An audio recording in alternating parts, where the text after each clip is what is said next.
Parang dati, akala natin, loving lang ako pero hindi ako patient. Pwede na yun, Lord. Pasado na ako. Meron na akong fruit of the Holy Spirit. Kasi ang understanding nga natin, fruits, kailangan lumabas. Pero isa lang pala siya. Hindi pwedeng iwalay yung love, yung patience, yung kindness doon sa ibang mga manifestation of the result of having the Holy Spirit in our lives. Siyempre sa nagmula yan, because you abide in Christ, yung buhay niya nasa iyo, at dahil sa pagkilos ng banal na Espiritu sa buhay natin, lumalabas yung resulta ng buhay ni Kristo. So we cannot say, I am like Christ, but we are not willing, to be patient. We cannot say we are like Christ, but we are not willing to forgive those who are unforgivable. We cannot say that we are like Christ, but we are not generous in the way we, serve others, or generous in the way we give to them. Hindi po pwede. Kaya ang ganda-ganda, di ba? Paul does not say fruits, but fruit.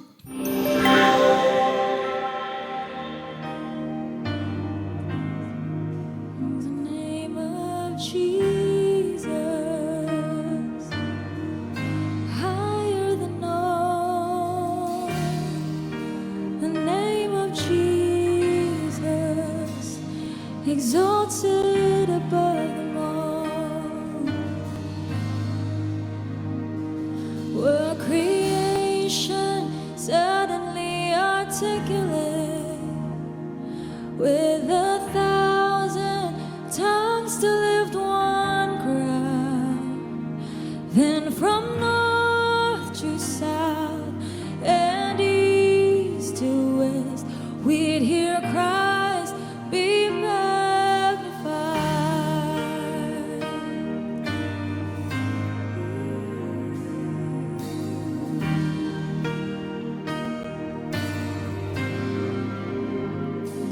were the whole earth echoing his eminence, his name would burst from sea and sky, from rivers to the mountain tops, we'd hear cries be magnified.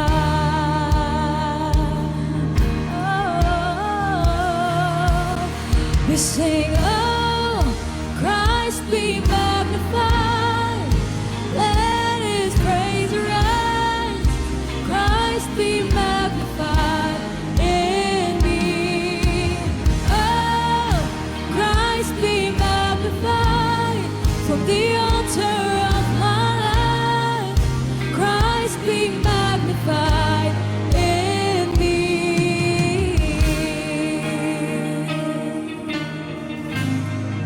Be magnified in me.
rejoice 'cause you're there too.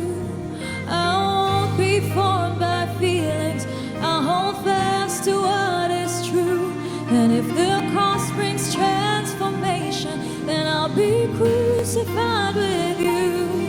'Cause death is just the doorway into resurrection life. And if I join you in your sufferings, then I'll join you when you rise. When you return in glory with all the angels and the saints, my heart will still be singing, my soul will be the same. I won't bow to idols, I'll stand strong and worship you. And if it puts me in the fire, I'll rejoice 'cause you're there too. I won't be bored by feelings, I'll hold fast to what is true. And if the cross brings transformation, then I'll be crucified with you. 'Cause death is just the doorway into resurrection life. And if I join you in your sufferings, then I'll join you when you rise. And when you return in glory with all the angels and saints, my heart will still be singing, my soul will be the same. Oh, Christ be magnified, let his praise arise. Christ be magnified in me. Oh, Christ be magnified from the altar of my life. Christ be magnified in me. Oh, Christ be magnified, let his praise arise. Christ be magnified in me. Oh, Christ be magnified from the altar of my life. Christ be magnified in me. So ano ba ang ibig sabihin ng salitang fruitful? Para alam natin, grabe, mandate ito, panawagan ito, magmula pa sa simulang-simula. So now, let's discuss the meaning of being fruitful. In the Old Testament, the word used is para. Okay? Or actually, when you look at the, yung pronunciation sa parang poro, parang ganon, rather than para, kundi poro. It expresses the idea of bringing forth, branching out, or yielding increase. In Scripture, it is consistently tied to the life-giving power of God and functions as a barometer of covenant blessing. Ibig sabihin, the more that there is fruitfulness, ibig sabihin, totoong buhay yung bagay na yon.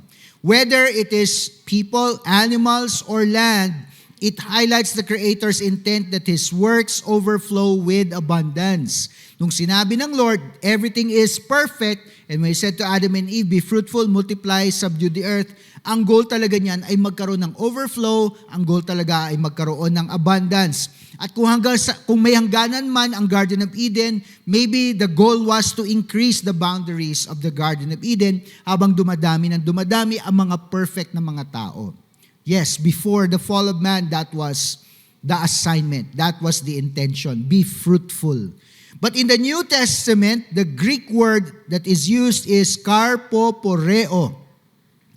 Pero sabi dito, this verb actually evokes the ideas taken from Genesis 1, verse 28, the creation mandate, and threads through the canon meaning Scripture, as a metaphor for visible results produced by an unseen source. Basically, sinasabi dito, the unseen force is the working of the Holy Spirit in our lives. Ano yung bunga, di ba, na lumalabas dahil may nangyayaring pagbabago sa buhay natin. In its New Testament usage stresses what?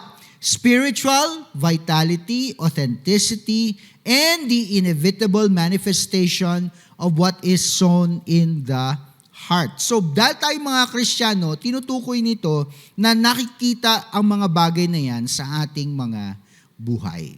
So now, wala tayo sa Old Testament, na-redeem na ang panawagan, it is our responsibility to fulfill this mandate. Part ito ngayon ng bagay na kailangan nating simulang gawin ng tama sa taong ito and also moving forward. Let's go to John chapter 15 verse 16. Look at this. You did not choose me, but I chose you. Look at the words, and appointed you so that you might go and... So nakita po ninyo, again, kailangan mo natin ilatag yung connection from the old and bring it into the new so that we realize, grabe ganun na pala katanda yung panawagan. Fruit that will last, and so that whatever you ask in my name, the Father will give you. So ang goal kasi natin ay to fulfill this mandate. However, pag nag-search tayo actually, now, I tell you this, ang pag-aaral ng salita ng Diyos ay hindi dapat limited lamang sa mga pastors o yung mga tao na nakikita natin at tumatayo na nangangaral. You can do research, you can read about it. Pag nag-search po kayo about fruitfulness, paano maging fruitful, how to become fruitful in the Christian life, marami pong lalabas na mga principles. But for the sake of time and as I observe kung ano yung mga bagay na yon, ito po yung nakita ko. Pwede natin actually i-concise siya sa tatlong main principles. And I think if we have these three main principles, matutulungan tayo nito na i-fulfill ang mandate. So what are these three principles found in the New Testament that will result in fruitfulness in the believer's life? Unang-una po, abiding in Christ. We'll touch that again next week. Pero sabi po sa John chapter 15, verse 1, I am the true vine, my Father is the gardener. He cuts off every branch in me that bears no fruit, while every branch that does bear fruit he prunes, so that it will be even more fruitful. You are already clean because of the word I have spoken to you. Remain in me as I also remain in you. No branch can bear fruit by itself. It must remain in the vine. Neither can you bear fruit unless you remain in me. Okay, wag na muna natin masyadong bigyan ng exegesis ang part na ito. Simple lang. Ito lang po ang gusto sabihin yan. One cannot abide in Christ and not be changed in the process. Hindi pwedeng sabihin mo na ikaw ay Kristiyano o ikaw ay lumalalim o lumalagong Kristiyano na walang nangyayaring pagbabago sa iyong buhay. What does abiding in Christ entail to? Ano ba yon? It's what? Reading the Bible. Ano pa? Prayer. Spending time in worship, di ba? Trusting God, believing in Him, di ba? And much, much more. All the things that we read in the Scripture. Ito pong pagpunta natin sa simbahan, it is an example of abiding in Christ. And abiding gives life to the branch, di ba? Sabi nga ni Christ, di ba? I am the vine, you are the branches. So, ibig sabihin, abiding gives life. Kasi kanino ba ang totoong buhay at tunay na buhay? Nasa Panginoong Hesukristo. And as long as the branch or you are connected to Him, there will be growth. But guess what? Di ba? According dun sa binasa natin, hindi lang pala growth na nangyayari, may pruning din. Grabe, connected na nga, may pruning pa rin. Syempre, part kasi yun ng gusto ng Lord na mangyari. Dahil ang gusto niya lumabas sa branch, hindi lang dahon. Ang gusto niya lumabas sa branch ay bunga. Sabi mo yan sa katabi mo, gusto ng Lord ang lumabas sa buhay mo ay bunga. Hindi lang palamuti o hindi lang, alam mo yun, pakitang tao, kundi totoong pagbabago na nagre-resulta ng mga tangible na mga bagay na hindi lang ikaw nakakapansin o hindi lang ikaw nakakita, napapansin at nakikita rin ng ibang tao na nakapaligid sa iyo o kahit yung mga taong may encounter mo pa lang in the future. Number 2 is by manifesting the fruit of the Holy Spirit. Now, this is interesting. Maybe at some other time we will spend a detailed discussion on the fruit of the Holy Spirit. Galatians 5:22-23. Familiar ang ilan sa inyo dito. But the fruit of the Spirit is love, joy, peace, forbearance, kindness, goodness, faithfulness, gentleness, and self-control. Against such things. Anong sabi? Ibig sabihin, kung may bagay na mababasa dyan na makikita sa buhay mo, walang taong pwede magsabi na mali ka. Nobody can tell you that when you are loving, it is bad to be loving. If you are patient, nobody would be able to tell you maling maging patient. Baka sila lang yon. Hindi lang nila gusto yung pagiging loving mo, hindi lang nila gusto yung pagiging patient mo, but it does not make it wrong. It is always right. Now, ito po ang importante dito. Paul does not say fruits. Anong sabi niya? Ano kalagay dyan? Fruit. Hindi niya sinabi, fruits, plural. Fruits, singular. Wow. The Spirit produces one integrated character, not a checklist of virtues to master independently. Alam mo, nung una ko tong madaanan, at una ko tong mabasa, alam mo yun, parang mind-blowing idea. Grabe ano? Parang dati, akala natin, loving lang ako pero hindi ako patient. Pwede na yun, Lord. Pasado na ako. Meron na akong fruit of the Holy Spirit. Kasi ang understanding nga natin, fruits, kailangan lumabas. Pero isa lang pala siya. Hindi pwedeng iwalay yung love, yung patience, yung kindness doon sa ibang mga manifestation of the result of having the Holy Spirit in our lives. Siyempre sa nagmula yan, because you abide in Christ, yung buhay niya nasa iyo, at dahil sa pagkilos ng banal na Espiritu sa buhay natin, lumalabas yung resulta ng buhay ni Kristo. So we cannot say, I am like Christ, but we are not willing, to be patient. We cannot say we are like Christ, but we are not willing to forgive those who are unforgivable. We cannot say that we are like Christ, but we are not generous in the way we, serve others, or generous in the way we give to them. Hindi po pwede. Kaya ang ganda-ganda, di ba? Paul does not say fruits, but fruit. So, ibig sabihin, kung madami pa dun sa listahan ang wala sa buhay mo, hindi pa ganap ang pagbabagong nangyayari sa'yo. Kailangan mangyari siya. Sabi mo sa katabi mo, kailangan mangyari. Galatians 5:16-17, and then jumping to verse 25. So I say, walk by the Spirit, and you will not gratify the desires of the flesh. For the flesh desires what is contrary to the Spirit, and the Spirit what is contrary to the flesh. They are in conflict. Yun pala nangyayari dito. Kaya hindi lumalabas yung tunay na bunga kasi hinahayaan natin yung body ang maging mas malakas rather than the Spirit. They're in conflict with each other so that you are not to do whatever you want. Verse 25, since we live by the Spirit, let us keep in step with the Spirit. Huwag mong sabayan ang physical nature. Sabayan mo raw si Holy Spirit.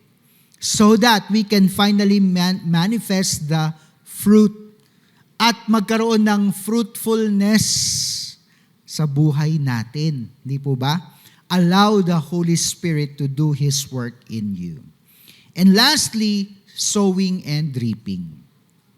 Para magkaroon ng bunga sa buhay natin, dapat marunong tayong magtanim at dapat marunong din tayong umani.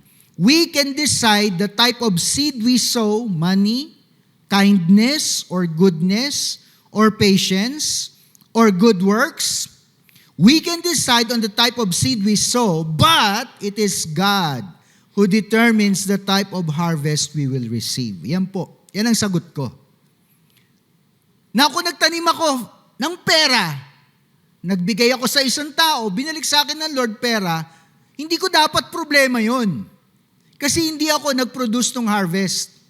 Sino ba nagpo-produce ng harvest? Pwede rin ganito. Nagtanim ako ng kindness din ang bumalik sa akin. Pwede rin naman, di ba? Pwede nagtanim ako ng love din ang bumalik sa akin. But it can also happen na nagtanim ka ng love pero material blessing ang bunga o harvest. Because that right there is not our job. The harvest is not our responsibility. Ang responsibility natin, alamin paano ito anihin. Kasi pag inani mo na, magpapasalamat ka. Now tell me, asan ang extreme doon? Asan ang prosperity gospel doon? Wala. Our job, our responsibility is to understand, Lord, ano ba yung itatanim ko? Kasi meron kang pinapagawa sa akin. That's it. That is why the principle of sowing and reaping is one of the important principles para malinaw mo makita, mayroon kang itinanim, merong resulting fruit sa iyong buhay. And I think there is no extreme there, right? Tama, di po ba? If God says, anak, I want you to be consistent in giving your tithes and offering as sowing into the kingdom of God. Now, maaring hindi nga ikaw yung mag-reap ng blessing, pero nagresulta sa salvation ng mga tao. Because you gave the ministry or the church or people like you na nagre-reach out, nagawa nila yung part nila para dalhin doon yung salita ng Panginoon Diyos.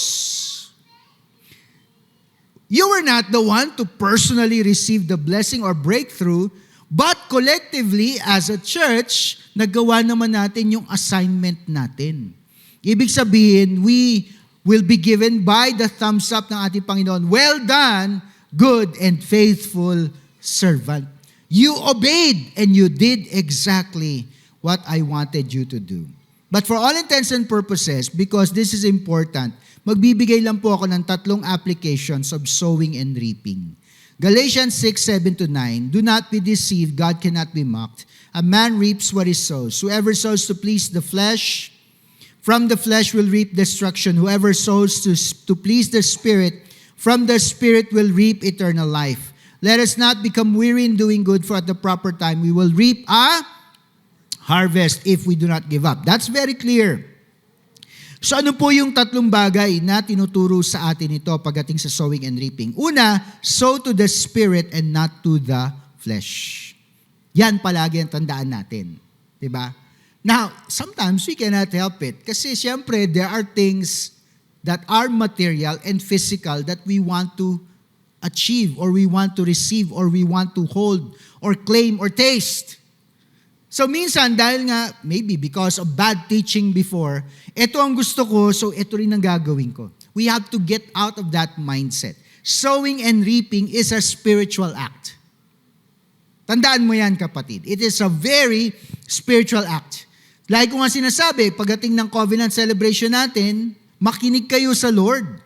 Huwag kayong magbigay ng seed offering kasi sinabi ng church magbigay ng seed offering. Pakinggan ninyo siya. That is what makes it a spiritual act. Because you're not responding to me, you're responding to God. Kasi ganito lang yan. What you feed will grow. If you feed the flesh, alam naman natin ang resulta ng flesh. But if you feed the Spirit, when you invest time and your thoughts and your choices on God, you pray, you read the Word, you obey Him, you cultivate your spiritual life. Ano ba mangyayari dyan? From the Spirit, you will reap the blessings of the Lord. At mas matindi po ang blessings ng Spirit kesa ng blessings of the flesh. Kasi yun nga ang gusto natin baguhin eh. Ang nagro-rule ay yung Spirit, hindi yung flesh. Number 2, you have to sow consistently even when you do not see results. And this cannot be stressed enough. Because we never know how God brings about the growth and when God determines the harvest, kung kailan yung oras na darating. Kailangan yung act of obedience, yun ang consistent. Somebody say that word, consistent. Tuloy-tuloy, kapatid. And for me, that's actually liberating. Alam nyo ba yon? Yung hindi mo iisipin, kailan ba babalik, kailan babalik. Hindi naman yung business eh, di ba? Hindi naman yung ROI. And sometimes we treat our spiritual life like a business. And that's why we become frustrated. But our responsibility, our efforts must be poured into the obedience part. Doon lang tayo consistently makakapagtanim. Kasi ang goal mo palagi i-please si Lord. Pero alam naman natin, the Bible is there to encourage us. Seek first the kingdom of God. Anong kasunod? And His. Tapos, ano yung part na gusto natin? And all. It's clear, di ba? God put it down in His word so that you will claim His promises. God, I continue to seek your will. God, I continue to seek your heart. God, I continue to understand what you want. His kingdom first, His righteousness, and all these things will be given to you as well. Sowing is often hidden before it is visible. Faithfulness matters more than feelings. That's why keep doing what is right, trusting God with the outcome. Your job is to do what you can do. And after that, let God do His part. Because when the seed is planted, hindi na natin alam kung paano yan tumutubo. Manonotice na lang natin yan pagka lumabas na sa lupa. And finally, kapag ka ito ay fruit-bearing tree, after some time, pag ito ay mature na para mag-produce ng bunga, doon pa lang naman natin nakikita ang harvest, di po ba? But even if we can actually see it, ano ba ang parte natin sa pagpapalaki ng puno na yan? If it is capable of getting nutrients from the ground, di ba? Kung ito yung tipo ng halaman na ganun ang estilo ng paglago at paglaki, minsan di na parang it's like you set it and forget it. Di ba? Ganun siya. Dapat ganun din pagdating sa kaharian ng Lord. God, my part is to be involved at the very beginning and to trust you all throughout the journey and be excited about the harvest that is to come so that my heart will overflow with praise and thanksgiving. And finally, number 3, sow with faith and expect God's harvest. Siyempre, hindi dapat mawala yan. But not to dictate sa Panginoon Diyos kung paano. Di ba? Ito, tuturo natin next week. Kasi importante ito. We need to change the way we pray. Before you ask, you actually have to seek God first. Lord, do you want me to ask you for? Nakukuha niyo po ba? Let's say, what is it that is in your mind right now na gusto mong hingin si Lord? Pag-uwi mo lang, introduce mo lang sa prayer mo, Lord, gusto mo ba na humingi ako sa iyo nito? That right there is very revolutionary. Sa totoo lang. Christians who do not understand what this means, di ba, will say, ba't ganun? Hingin ko rin lang naman sa Lord. Bakit kailangan ko pa siyang tanungin kung pwede kong hingin? Oh, let me give you an example so that you will understand. So, lumapit sa iyo ang anak mo. Ma, pingin akong pambiling cellphone. Na iba sa inyo, mag-guide kayo sa anak nyo. Ano ko? Money tree? Tinutubuan ng pera? Pero pag anak mo lumapit sa iyo, ma, may ganun pa, di ba? Medyo mababa pa yung dating. Ma, pwede ba akong huminging pambili ng cellphone? O kaya, ma, pwede ba akong bumili ng bagong cellphone? Now, kahit na, actually, my wife posted about this, bakit daw laging galit ang mga nanay? Pero pagka ganun ang approach ng anak mo, minsan medyo mahinaw ng boses, di ba? Tama ba ako? Ganun din dapat ang approach kay Lord. Actually, pwede naman humingi na humingi eh. Minsan nga, mali pa ang application natin, ask whatever you wish. Akala natin ganun yun. Pero hindi, may nakalatag din pala na principle kung hingi ng ganun sa Panginoon Diyos. But change the way you pray. Sow with faith and expect a harvest. God, I'm doing what you ask me to do. Whatever the harvest, whatever the result, I am expectant. Ngayon pa lang, Lord, salamat. Salamat dahil pagkakatiwalaan mo ako ng blessing na paparating. God determines the timing and increase. Our role is obedience. His role is multiplication. Harvest always follows faithful sowing. Kaya nga ito po talaga para sa akin eh. Ito ang dapat na mangyari. The victory of sowing happens during obedience. Pag nagawa mo yung part mo, yun ang tunay na tagumpay. That's it. That right there is what you need to understand. Whatever happens after that, para sa akin, icing on top of the cake lang yun. Pag tinuring natin na kawalan yung binitawan natin, then we are not sowing, by the way. Pag ganyan ang tingin natin.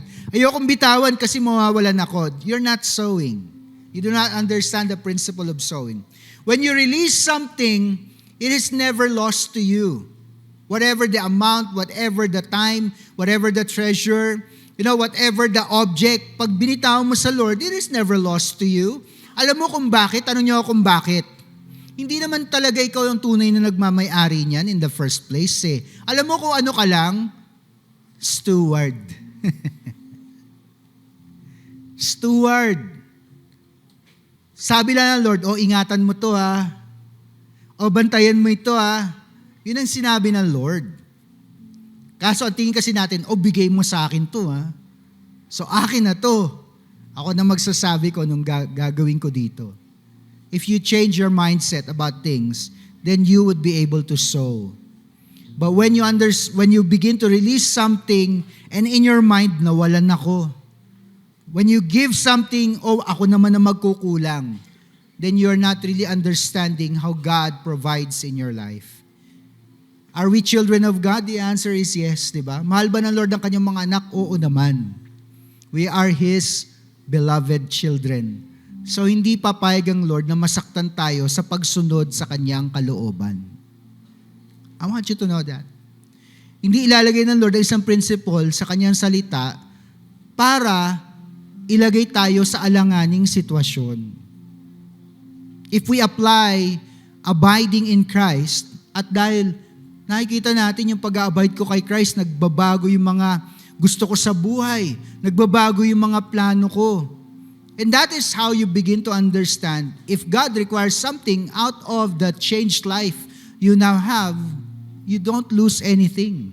Bakit? Kasi tumanggap ka ng buhay, binabalik mo lang din sa Kanya ng pag-acknowledge at pagkilala sa Kanya bilang source ng buhay mo. So bow your heads right now.